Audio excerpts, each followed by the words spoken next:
Hi hello welcome to ఆధ్య media. So నేను మీ anchor Saritha. So మనతో పాటు ఈరోజు సినీ విశేషాలు వివరంగా వివరించడానికి సినీ క్రిటిక్ దాసరి విజ్ఞాన్ గారు ఉన్నారు. ఆయన మాట్లాడి తెలుసుకుందాం. Hello sir. హాయ్. సో ఈరోజు మార్నింగ్ మనకైతే ప్రభాస్ మూవీ సలార్ రిలీజ్ అయింది. సో ఆ రివ్యూ అసలు మూవీ ఆ గురించి మనం మాట్లాడుకుందాం.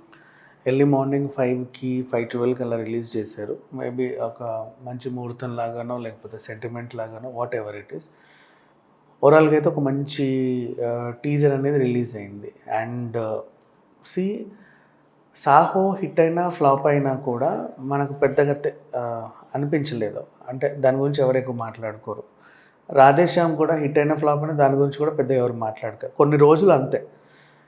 ఆదిపురుష్ కూడా రిలీజ్కి ముందు బాగా వివాదాలు అయ్యి ఏమైనా కూడా రిలీజ్ అయిన తర్వాత ఇప్పుడు మర్చిపోయాం. గుర్తులేదు, ఇంకా ఎవరికి గుర్తులేదు, అలా చెరిగిపోయింది. ఇప్పటికీ ప్రభాస్ని చూస్తే ఆయన ఛత్రపతి బాహుబలే మనకు గుర్తొస్తాయి బేసిక్లీ.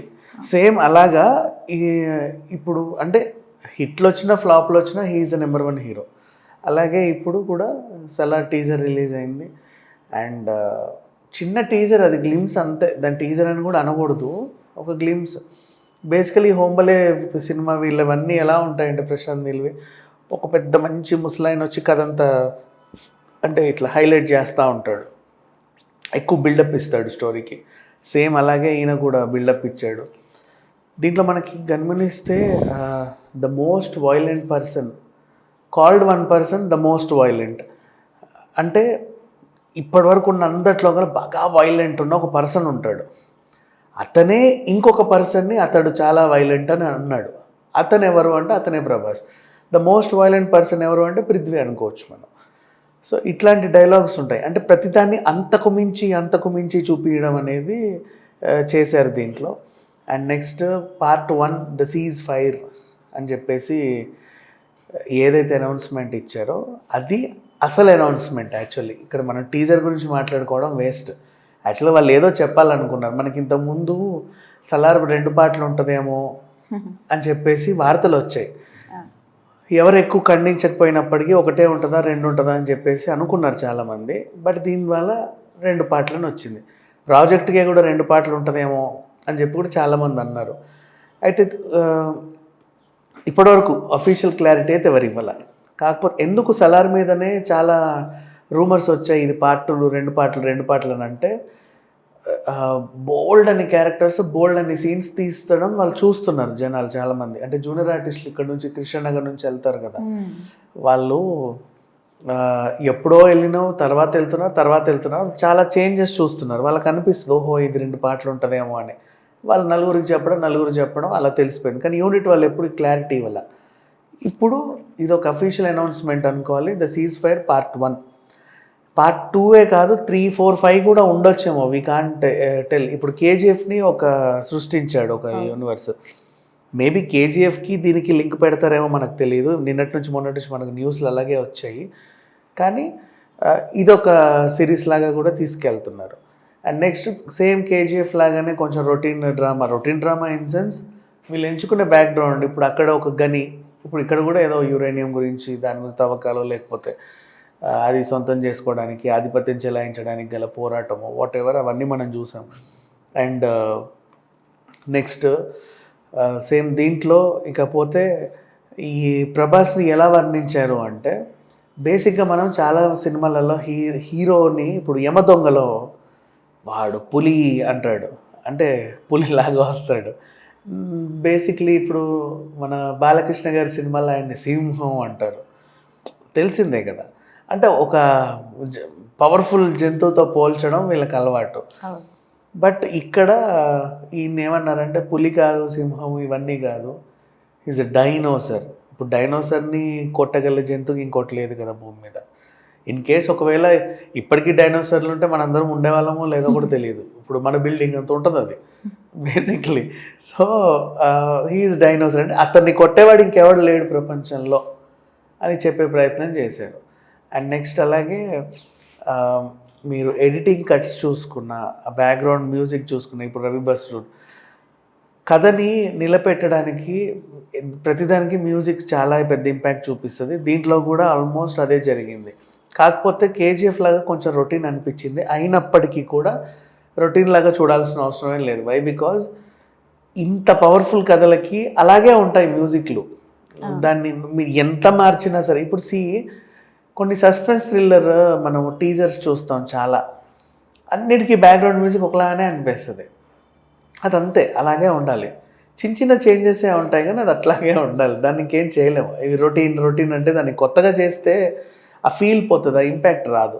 సో కొన్నిటికి అలాగే ఉండాలి. అందుకని చెప్పేసి దీనికి కూడా అలాగే పెట్టారు. అంటే ఫర్ ఎగ్జాంపుల్, ఇప్పుడు హైవే మీద వెళ్తుంటే లారీలన్నీ ఆల్మోస్ట్ ఒకలాంటి సౌండే ఇస్తాయి. రైట్. నువ్వు రొటీన్గా ట్రై చేసే లారీ అని అనుకోరు. అవునా? ఏం వచ్చేది కూడా తెలియదు. అదంతే అలాగే ఉండాలి. లోకల్లో వెళ్ళే హారన్స్ ఒకలా ఉంటాయి, అవి అలాగే ఉండాలి. నువ్వు వాటికి పాటలు పెట్టొద్దు. సీరియస్లీ, నువ్వు కొత్త మ్యూజిక్లు ట్రై చేస్తే బండి వచ్చిన ఫీలింగ్ నాది వెనకాల. అదంతే, ఎవడు జరగడు కూడా జరగడు. నువ్వు ఎన్ని మ్యూజిక్లు పెట్టినా సరే వింటూ ఉంటారు సరదాగా, ఇదేదో బాగుంది అని. సో ఇదంతే. చాలామంది అంటూ ఉంటారు, ఎందుకంటే రొటీన్ మ్యూజిక్ అంటూ ఉంటారు కదా, అవి అలాగే ఉండాలి. అట్లుంటేనే దాని ఇంపాక్ట్ ఉంటుంది. సో ఇప్పుడు దీనికైనా సరే ఇది కేజీఎఫ్లా ఉంది, దానిలా ఉంది, దీనిలా ఉంది అంటే అలాగే ఉండాలి. బీజిఎం స్కోర్స్ ఎప్పుడు, పాటలు కాపీ ఉండొద్దు, మళ్ళీ పాటలు కొత్తదనమే ఉండాలి. ఎందుకంటే విన్న పాటలే మళ్ళీ ఎవరు వినలేరు.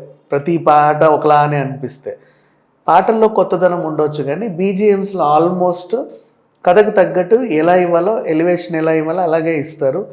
మోస్ట్లీ 100 సినిమాలకు బీజిఎంలు మీరు చూస్తే 50 వరకు ఎక్కడో విన్నట్టుగానే అనిపిస్తుంది. బట్ అది ఆ కథకు అలాంటివే కావాలి.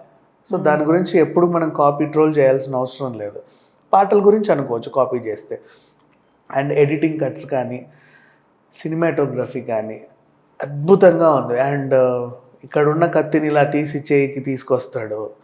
ఇట్లాంటి కొన్ని షార్ట్స్ అయితే ఎంత బాగా తీసాడంటే అది దాన్ని ఎంత చెప్పినా తక్కువే అని. సో ఇప్పుడు మనం ఇంత మాట్లాడుకుంటున్న ఒక చిన్న టీజర్ గురించి, రేపు సినిమా వస్తే ఇంకెంత మాట్లాడతాం. అది కూడా మళ్ళీ పార్ట్ 1, మళ్ళీ దానికి ఇంకా పార్ట్స్ ఉన్నాయి. అంటే సెకండ్ పార్ట్తోనే ఆగిపోతుందా, లేకపోతే ఇంకా అంతకు మించి వస్తాయో తెలియదు. And next Lokesh Kanagaraj director ఖైదీని, విక్రమ్ని ఇట్లా సినిమాలన్నిటినీ అల్లేసినట్టు, అంటే ఒకదానికొకటి ముడి పెడతా ఉంటాడు, ఒక యూనివర్స్ క్రియేట్ చేస్తాడు. సేమ్ అలాగే ప్రశాంత్ నీల్ కూడా ఇప్పుడు నెక్స్ట్ ఎన్టీఆర్ సినిమా ఉంది 31, అండ్ ఇటు ప్రభాస్ సినిమా ఉంది, ఆల్రెడీ కేజీఎఫ్ వచ్చింది. వీటన్నిటికీ ఏమైనా ముడి పెడతాడేమో కూడా మనకు తెలియదు. అంటే ఒక యూనివర్స్ క్రియేట్ చేసి అలా కూడా చేయొచ్చు. ఆల్మోస్ట్ అలాగే అనిపించింది. ఇన్ కేసు ఒకవేళ ముడి పెడితే కనుక అసలు ఈ బీజిఎం మనం కాపీ అనకూడదు, రొటీన్ అనకూడదు. ఎందుకంటే అదంతా ఒకటే యూనివర్స్ కాబట్టి, ఆయన మ్యూజిక్ డైరెక్టర్ కాబట్టి. అండ్ నెక్స్ట్ డైరెక్షన్ గురించి మాట్లాడితే ప్రశాంత్ నీల్ ఎంత చెప్పినా తక్కువ. ఈవెన్ ఆయన గురించి అయినా సరే, మనకి ఇప్పుడు ఉన్న స్టార్ డైరెక్టర్స్లో రాజమౌళి గారు, అలాగే ప్రశాంత్ నీల్ కూడా ఒకరు, అనిల్ రావిపూడి, అంటే even Koratala Shiva, great directors, మంచి డైరెక్టర్స్, పూరి జగన్నాథ్ గారు కానివ్వండి, ఇట్లా జాబితాలో ఒక మంచి డైరెక్టర్ చేరాడు ప్రశాంత్ నీల్. ఈయన ఏది పట్టినా ఆ సినిమా భారీ లెవెల్లో వస్తుంది. అండ్ ఈయనకు కూడా ఒక మంచి ప్రొడక్షన్ హౌస్ దొరికింది, హోంబలే, కలిసి నీట్గా చేసుకుంటున్నారు, అన్నీ బాగున్నాయి. అండ్ ఇంకపోతే హీరోయిన్ శృతి హాసన్ని కూడా చూపిస్తే కొంచెం బాగుండేమో అనిపించింది. బట్ ఇట్స్ ఓకే, అంటే ఫస్ట్ గ్లిమ్స్ కదా. అండ్ ఇప్పుడు ఈ గ్లిమ్స్ ప్రభాస్కి చాలా అవసరం అనిపించింది. ఎందుకంటే ఈ గత ఆదిపురుషి అన్నిటినీ కూడా మర్చిపోయారు. ఇక నుంచి సలార్ లాగా ఉంటుంది. ప్రభాస్ని మనం ఛత్రపతిలో ఎంత పవర్ఫుల్గా అయితే చూసామో, మళ్ళీ అంత పవర్ఫుల్ క్యారెక్టర్లా, అంటే బాహుబలి సోషల్ ఫ్యాంటసీ టైప్ వెళ్ళిపోయింది, దాన్ని వదిలేద్దాం కొంచెం, అంటే పీరియాడికల్ డ్రామా లాగా. ఇప్పుడు ఇది నెక్స్ట్ లెవెల్ అని చెప్పుకోవచ్చు. మళ్ళీ ఒక ప్రభాస్ ఈజ్ బ్యాక్ అనుకోవాలి.